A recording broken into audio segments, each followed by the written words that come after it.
Hello दोस्तों, कैसे हैं आप सब। मैं आशा करता हूँ कि आप स्वस्थ और मस्त होंगे तथा अपनी तैयारी को मजबूत कर रहे होंगे। हिंदी व्याकरण की ये कक्षाएं आपकी तैयारी को मजबूत करने में मील का पत्थर साबित होगी। चलिए बिना समय गवाए आज की क्लास को शुरू करते हैं। जैसा कि आप सब जानते हैं, हमारे हिंदी व्याकरण की कक्षाएं रेगुलरली चल रही है। तो उसी कड़ी में आज हमारे पास जो क्लास है वो है 8वीं क्लास है। इससे पहले 7 क्लासेस हो गई है। अगर आपने नहीं देखी है तो प्लेलिस्ट बनाई हुई है, वहाँ जाके आप देख सकते हैं। चलिए शुरू करते हैं। इस क्लास के अंतर्गत हम लोग महत्वपूर्ण रूप से कुछ महत्वपूर्ण पर्यायवाची शब्द, विलोम शब्द, शब्द युग्म और शब्द शुद्धि पढ़ने वाले हैं। तो इसी कड़ी में हमारे पास जो सबसे पहला है वो है पर्यायवाची शब्द। पर्यायवाची शब्द की श्रृंखला में जो पहली कड़ी में हमारे पास जो पहला शब्द है वो है तीर। तीर का अर्थ होता है जो बाण वाला तीर होता है ना, जो चलाने के लिए, जो धनुष में जो लगा के जो चलाया जाता है वो वाला तीर। ये इस तरीके से अगर कोई धनुष होता है, ये मान लेते हैं अगर धनुष है, तो इसके अंदर जो ये जो चलता है ना, ये वाला, इसे कहा जाता है तीर। तो इसके जो पर्यायवाची शब्दों की श्रृंखला है उसमें सबसे पहला शब्द है सर। सर का अर्थ होता है तीर, बाण, सहायक, नाराज, शिलीमुख और विशिख। विशिख की तरह एक शब्द आता है विशिखासन। क्या शब्द आता है? विशिखासन। विशिखासन का अर्थ होता है जो धनुष होता है, विशिख यानी विशिख का अर्थ होता है तीर। तीर का आसन। तीर किससे चलाया जाता है या तीर कहाँ पे रखा जाता है या कहाँ पे बैठता है? वो धनुष में बैठता है। तो इस तरीके से एक और हमारे पास शब्द है, वो है ये जो सर की तरह ही, सर के जैसा ही एक शब्द दिखता है सर। इसका अर्थ वो टीचर वाला सर नहीं, इस सर का अर्थ होता है सर यानी सरोवर, जिसे तालाब भी कहा जाता है। आशा करता हूँ यहाँ तक आप समझ गए होंगे। पेन की थिकनेस थोड़ी सी बढ़ा देते हैं। अगला हमारे पास जो शब्द है वो है नियति। नियति का अर्थ होता है एक प्रकार से इरादा। इरादा नहीं बोल सकते। नियति का अर्थ होता है, नियति का यानी जो फ्यूचर में होने वाला है। कहाँ होने वाला है? फ्यूचर में। उसकी तो नियति ही खराब है, यानी उसका तो फ्यूचर ही खराब है। इसके जो पर्यायवाची शब्द है उसमें सबसे पहला है भावी। भावी यानी जो फ्यूचर में होने वाला है, होनी। प्रारब्ध पहले से तय। भाग्य भी पहले से तय रहता है। अगला शब्द है बंदर। बंदर का अर्थ होता है जो बंदर होता है उसे बंदर कहते हैं। ये हनुमान जी का प्रतीक होता है। इस बंदर के जो पर्यायवाची शब्द है उसमें सबसे पहला शब्द है कपि। कपि का अर्थ होता है बंदर। और इसी के जैसा एक शब्द आता है कपीश। क्या शब्द आता है? कपीश। कपि यानी बंदर। बंदर का ईश किसे कहा जाता है? बंदर का ईश कहा जाता है हनुमान जी को। किसे कहा जाता है? हनुमान जी को कहा जाता है। इसी तरीके से बंदर के अगला पर्यायवाची है मरकट, कीस, वानर, हरि और शाखा मृग। हरि इसलिए कहा जाता है क्योंकि जो भगवान विष्णु है उनका एक अवतार है, वो सेम इसके जैसा। एक बार जो नारद मुनि किसी सभा में जाते हैं तो वहाँ पे वो जो विष्णु भगवान की तरह उनका अवतार मांगते हैं, तो वो हरि का, बंदर का अवतार दे देते हैं। तो इसलिए जो हरि भी कहा जाता है बंदर को। शाखा मृग, शाखा के ऊपर दौड़ने वाला मृग। शाखा यानी जो डाली रहती है उसके ऊपर चलने वाला जो मृग है वो कौन है? वो होगा बंदर। आशा करता हूँ आप यहाँ तक समझ गए होंगे। अगला है हमारे पास, अगला शब्द है मरण। मरण यानी जो जन्म मरण होता है, मरण यानी मृत्यु वाला, वो वाला मरण। निधन हो गया, प्राण अंत, प्राण का प्राणांत, प्राण अंत हो गए। देहावसान, देह का अवसान हो गया, देह यानी शरीर, या देह, देह का अर्थ होता है शरीर और अवसान का अर्थ होता है समाप्त होना, शरीर समाप्त होना यानी मृत्यु को प्राप्त होना। देहांत क्या शब्द है? देहांत, देह का अंत हो गया है, स्वर्गवास हो गया है, मौत हो गई है, मृत्यु हो गई है, इंतकाल हो गया है, काशीवास हो गया है, गंगा लाभ हो गया है, निर्वाण हो गया है। चलिए आगे बढ़ते हैं। अगला हमारे पास जो पर्यायवाची की श्रृंखला में अगला शब्द है वो है लौह। लौह यानी जो लोहा होता है उसे लौह कहा जाता है। इसमें है लोहा, अयस और सार। इस शब्द को आप ध्यान रखेंगे, सार बहुत बार पूछा जाता है। और ये जो अयस है, ये शब्द युग्म में भी सेम टू सेम इसके जैसा एक शब्द आता है, आयसु। क्या शब्द आता है? आयसु। आयसु का अर्थ होता है आज्ञा या अनुमति प्राप्त करना, आज्ञा प्राप्त करना या अनुमति प्राप्त करना। चलिए आगे बढ़ते हैं। हमारे पास जो अगला शब्द है वो है समूह। क्या शब्द है? समूह। समूह, समूह का अर्थ ग्रुप से लेंगे तो ग्रुप, समुदाय, एक ही तरह के लोगों का ग्रुप, वो समुदाय कहलाता है। वृंद, वृंद भी ग्रुप के लिए ही प्रयोग किया जाता है, समूह के लिए। गण, गण यानी समूह। संघ, उन्होंने तो संघ बना लिया, उन्होंने एक समूह बना लिया। पुंज, दल, झुंड, इन सब शब्दों से तो आप परिचित होंगे ही।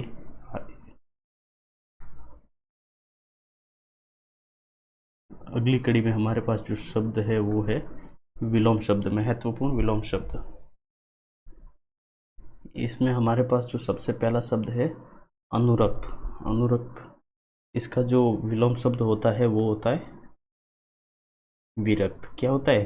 विरक्त। अधुनातन, अधुनातन यानी आधुनिक, यानी जो नया नया है, तो इसका जो विलोम शब्द हो जाएगा वो हो जाएगा पुरातन। अश्लील, उसने अश्लील कार्य किया यानी जिससे बदनामी हो, वो वाला कार्य, तो इसका जो विलोम शब्द हो जाएगा वो हो जाएगा सलील। सलील यानी जो बुरा कार्य नहीं है वो। असक्त, असक्त है वो तो एक प्रकार से निर्बल है, तो इसका जो पर्यायवाची हो, सॉरी, इसका जो विलोम शब्द हो जाएगा वो हो जाएगा निर्बल। निर्बल का सबल, सबल का अर्थ होता है सशक्त। वो क्या है? वो तो सशक्त है, वो असक्त है। इकट्ठा होना, लोग इकट्ठे हो गए, सब कुछ इकट्ठा हो गया, सब अलग अलग है। ईश्वर, ईश्वर का जो विलोम शब्द हो जाएगा वो हो जाएगा अनीश्वर। क्या हो जाएगा? अनीश्वर।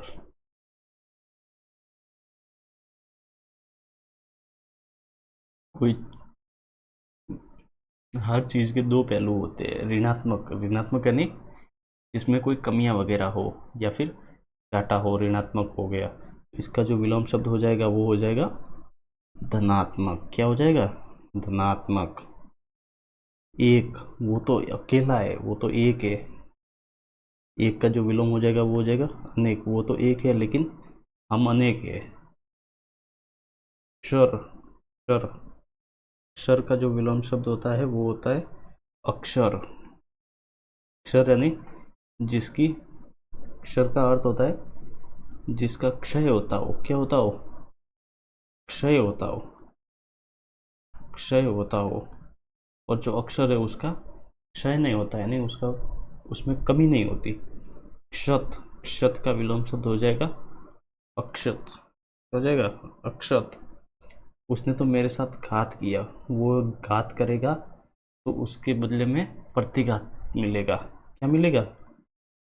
प्रतिघात। ये इसका विलोम शब्द हो जाएगा। घरेलू, वो तो घरेलू कुत्ता है। या फिर इसका जो विलोम शब्द हो जाएगा वो हो जाएगा वो तो जंगली कुत्ता है। कौन सा कुत्ता है? जंगली। चलिए आगे बढ़ते हैं। अगली कड़ी में हमारे पास है जीना। जीना का विलोम शब्द होता है गाड़ा। क्या होता है? गाड़ा।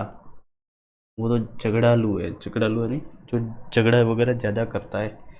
तो वो व्यक्ति क्या है, झगड़ालू का शांत हो जाएगा, वो तो शांत है, वो झगड़ालू है। दक्षिण, दक्षिण का विलोम होता है दक्षिण दिशा, या फिर दक्षिण का उत्तर दिशा हो जाएगा। उत्तर, या इसको उत्तर को भी एक और भी शब्द प्रयोग किया जाता है, वाम भी कहा जाता है।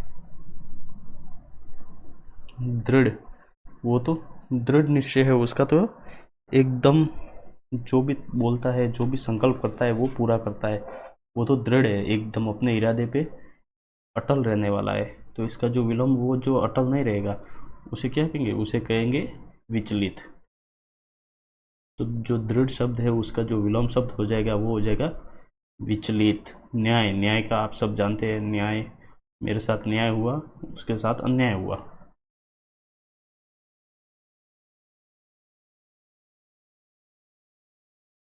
निराहार, निराहार, निराहार का जो विलोम शब्द हो जाएगा वो हो जाएगा आहार। क्या हो जाएगा, आहार। बेडौल, कल हमने एक जो पर्यायवाची शब्द पढ़ा था आकृति, आकृति में हमने एक शब्द पढ़ा आकृति, आकृति पढ़ा था कल। क्या पढ़ा था, एक पर्यायवाची शब्द आकृति पढ़ा था, उसका एक शब्द पढ़ा था हमने डिलडोल।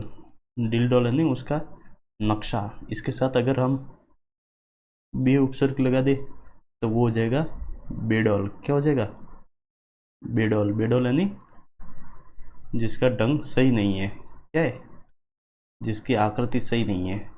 और अगर सुडौल आ जाए, सुडौल यानी एक प्रकार से अच्छा होता है, तो उसकी जो बॉडी है, जो उसकी जो आकृति है वो कैसी है, मजबूत है। तो बेडौल, बेडौल का पर्यायवाची हो जाएगा सुडौल। क्या हो जाएगा, सुडौल। बेमेल, उसका साथ बेमेल है, उसका किसी के साथ नहीं जमती, तो वो उसके साथ संगत है, इसका विलोम शब्द क्या हो जाएगा, संगत। रुदन, रुदन यानी रोना होता है, तो रोएगा तो उसका विलोम शब्द हो जाएगा हंसना, या हास्य भी कह सकते हैं। रक्षक, रक्षा करने वाला, रक्षक। पक्षक, रक्षक ही पक्षक बन गया। बहुत बहुत बार हम लोग सुनते हैं कि रक्षक ही भक्षक बन गया, ये इसका एक प्रकार से विलोम शब्द ही होता है। विज्ञ, विज्ञ जो बहुत, वी का अर्थ एक प्रकार से लेते, तो वी है उसका अर्थ होता है विशिष्ट, और ज्ञ का अर्थ होता है ज्ञान। ज्ञ का अर्थ होता है ज्ञान, जिसके पास विशिष्ट ज्ञान है या जो जानकार है। तो इसका जो विलोम शब्द हो जाएगा जिसके पास ज्ञान नहीं है, जिसके पास, तो वो हो जाएगा अज्ञ। इसी तरीके से एक शब्द आता है, मैं आपको पहले ही बता देता हूँ, अभिज्ञ। क्या शब्द आता है, अभिज्ञ। अभिज्ञ का जो विलोम शब्द हो जाएगा वो हो जाएगा अनभिज्ञ। ये शब्द आप ध्यान रखेंगे, ये बहुत बार पूछा जाता है। विस्तृत,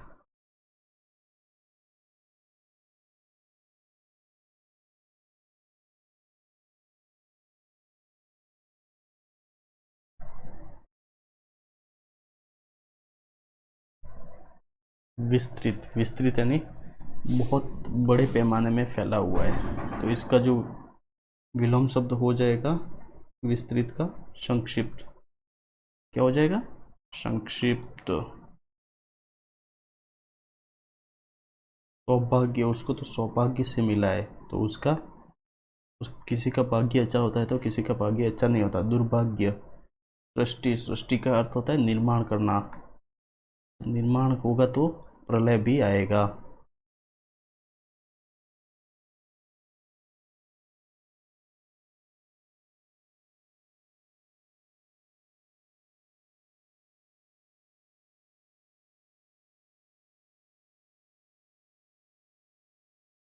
पोज, पोज। अगले बार, अगली कड़ी में हमारे पास जो है वो है शब्द युग्म पढ़ने वाले हैं। शब्द युग्म की कड़ी में सबसे पहला है हमारे पास अर्क। अर्क का अर्थ होता है एक प्रकार से सूर्य। इसी के जैसा एक शब्द आपको देखने को मिलेगा आगे, अर्क जा। जा का अर्थ होता है पुत्री। अर्क, अर्क यानी सूर्य, सूर्य की पुत्री। सूर्य की पुत्री कहा जाता है यमुना नदी को। किसे कहा जाता है, यमुना नदी को। अर्क, अर्क का अर्थ होता है एक प्रकार से रस। अग, अग यानी अग का अर्थ भी होता है सूर्य, या इसे पर्वत भी कह सकते हैं। क्या कह सकते हैं? पर्वत। और जो घ शब्द है, क्या सा घ से गड़ी वाला, घ से गड़ी का, इसका अर्थ होता है अघ का कोई पाप। अब का अर्थ होता है अब नहीं होता है जल। तो अब जो का अर्थ हुआ जन्म लेने वाला। तो इसका जो अर्थ होता है पूरा, अब नहीं, जो जल में जन्म लेता है वो कमल। और इसी तरीके से अब द यानी देने वाला, द यानी देना, जल देना। कौन जल देता है? जल देता है बादल। ये शब्द भी आप ध्यान रखेंगे। अभिमान, अगला शब्द है हमारे पास है अभिमान। अभिमान यानी उसको तो अभिमान हो गया अपने आप पर, यानी उसको अहंकार हो गया। क्या हो गया है? अहंकार हो गया है। अभिराम, अभिराम अभिराम यानी सुंदर। अभियान, उसने तो अभियान किया, यानी कूच की। एक दूसरे पे जो प्राचीन काल में जो आक्रमण वगैरह होते थे तो वो अभियान कहलाते थे, कूच की या फिर प्रस्थान किया, अभियान किया। अविराम, या देखिए अधन, अ और विराम दो शब्द है। विराम यानी आराम करना, अ यानी विराम नहीं करना। तो इसका जो अर्थ हुआ वो हो गया लगातार, कंटिन्यूटी, बिना रुके हुए, बिना थके, निरंतर। ये इसका अर्थ होता है। अगला, अगला यानी आगे का, मेरे आगे का, आपके आगे का भविष्य, अगला भविष्य, आगे का। और ये जो अर्गला होती है, अर्गला यानी एक बड़ी कील होती है। अर्गला का क्या अर्थ होता है? अर्गला का अर्थ होता है रोकने की कील, रोकने की कील। अचल, अचल यानी जो, यहाँ देखिए दो शब्द है, ओ और चल। अचल का अर्थ होता है जो चल ना सके। कौन चल नहीं सकता? या तो पर्वत होता है, ये तो अचला। अचला यानी जो चल नहीं सके, लेकिन ये स्त्रीलिंग है, तो इसका जो अर्थ हुआ वो हो जाएगा पृथ्वी। अंचल, अंचल का अर्थ होता है आंचल। अस्थि, अस्थि यानी है, ये संस्कृत का शब्द है अस्थि। यहाँ अहम ग्रामम अस्ति, मैं गांव में हूँ, तो वो है जो आता है ना, वो वाला अस्थि। अस्थि का अर्थ होता है हड्डी, जो शरीर की हड्डी होती है उसके लिए अस्थि शब्द प्रयोग किया जाता है। अगला शब्द है हस्ती। हस्ती का अर्थ होता है हाथी। क्या अर्थ होता है? हाथी।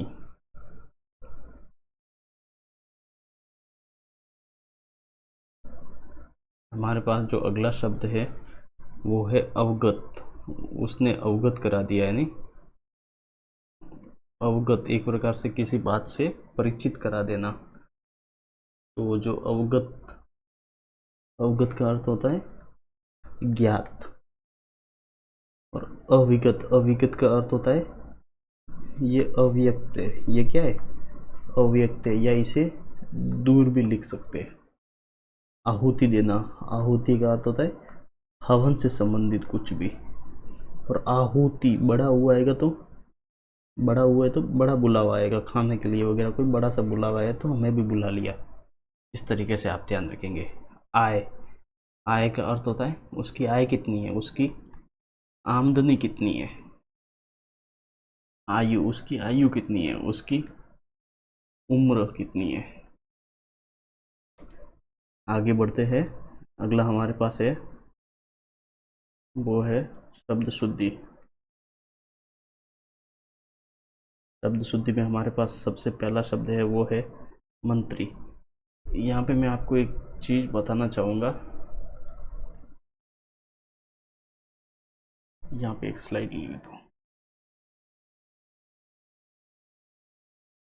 अगर कोई नॉर्मली शब्द है, कोई भी शब्द नॉर्मल शब्द है, नॉर्मल शब्द के पास, नॉर्मल शब्द है कुछ, कोई भी शब्द जिसके अंत में क्या है,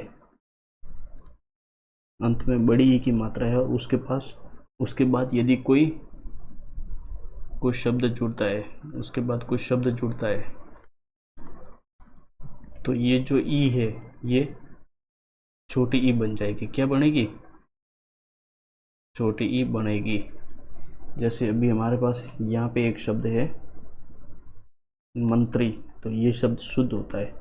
और अगर इसके साथ यहाँ पे क्या है, ई है, और इसके साथ हम एक शब्द जोड़ रहे हैं मंडल। क्या शब्द जोड़ रहे हैं? ये दूसरा शब्द है, तो ये जोड़ेंगे तो ये जो ई है वो छोटी ई में बदल जाएगी। तो इसका जो शुद्ध रूप हो जाएगा वो हो जाएगा मंत्रिमंडल। इस तरीके से बनेगा। ये चीज़ भी आप ध्यान रखेंगे। चलिए बढ़ते हैं हमारे स्लाइड के ऊपर। शुद्ध ये जो मंत्री है इसमें जो ई है वो बड़ी ई आएगी, तो इसका जो शुद्ध रूप हो जाएगा वो हो जाएगा मंत्री।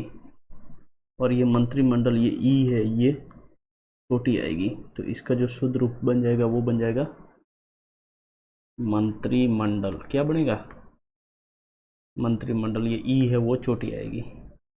यहाँ पे एक शब्द है विद्युत ज्योति, इसको भी मैं आपको समझाने का प्रयास करता हूँ।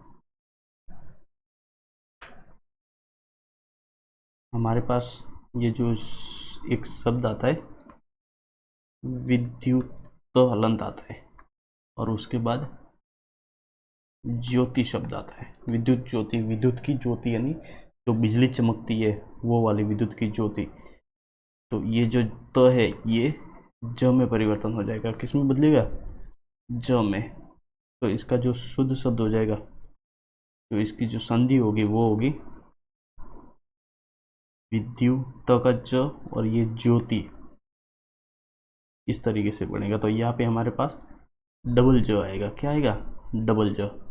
लेकिन हमारा जो शब्द शुद्धि हम लोग पढ़ रहे हैं इसके अंतर्गत ये देखिए यहाँ पे सिंगल ज ही किया हुआ है, तो इसका डबल ज हो जाएगा। तो इसका जो शुद्ध रूप होगा वो होगा विद्युत का ज हो गए, और पीछे ज्योति शब्द आएगा। क्या शब्द आएगा? ज्योति। विद्युत, विद्युत ज्योति। विपन्न, विपन्न में न डबल आता है। इसका जो शुद्ध शब्द बनेगा वो बनेगा विपणन। समर्थ, समर्थ शब्द गलत है। समर्थ, ये जो र है वो यहाँ पे लग जाएगा इसकी मात्रा। इसका शुद्ध शब्द बनता है समर्थ, यानी वो कार्य करने में समर्थ है। सन्मुख, ये भी एक संधि का नियम आता है, मैं बता देता हूँ आपको।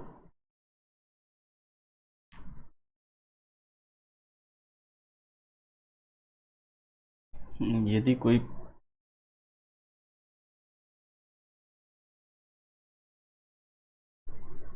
कोई पांचवा वर्ण है, क्या पांचवा वर्ण, उसके बाद म आ जाए, तो ये जो वर्ण है वो इस आगे के हिसाब से परिवर्तन हो जाएगा। हमारे पास शब्द है समधन मुख। क्या शब्द है? समधन मुख। सॉरी, हाँ, तो ये जो म है ये इसके अकॉर्डिंग आएगा, सम्मुख। ये शब्द शुद्ध होगा। चलिए लिख लेते हैं। सम्मुख का जो शुद्ध रूप होगा वो होगा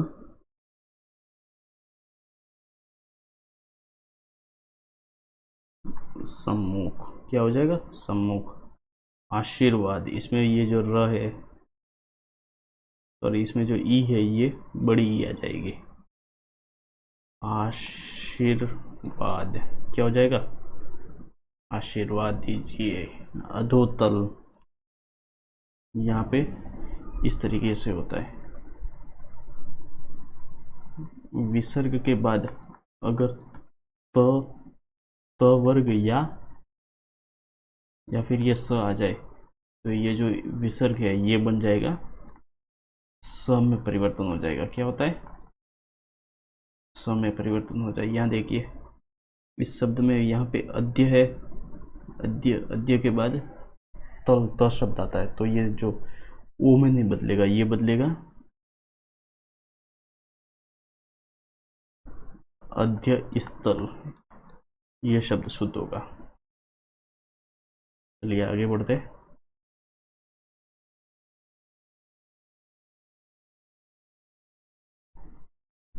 निष्ठावान न हलंत आता है। निष्ठावान ये शब्द शुद्ध है। पूर्ववत स हलंत आता है। पूर्ववत। श्रीमान न हलंत आएगा। श्रीमान। संसार, इसमें मैंने आपको कई बार बता चुका हूँ। संसार, संसार के साथ अगर इक प्रत्यय जोड़ते हैं, इक प्रत्यय के कारण यहाँ पे जो अ है वो आ में परिवर्तन हो जाएगा। तो इसका जो शुद्ध शब्द बनेगा वो बनेगा स का सा हो गया, शांत। सा वैसे है ही ये, और रिक, ये शब्द शुद्ध हो जाएगा। तो चलिए लिखते हैं। संसारिक, संसारिक का शुद्ध शब्द होता है सांसारिक।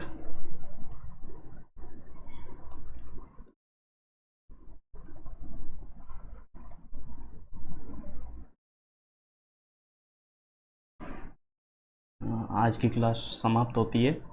ये हमारा YouTube चैनल का लोगो है, इसको आप लाइक कर दीजिएगा, शेयर कर दीजिएगा, कमेंट कीजिएगा और सब्सक्राइब करना मत भूलिए।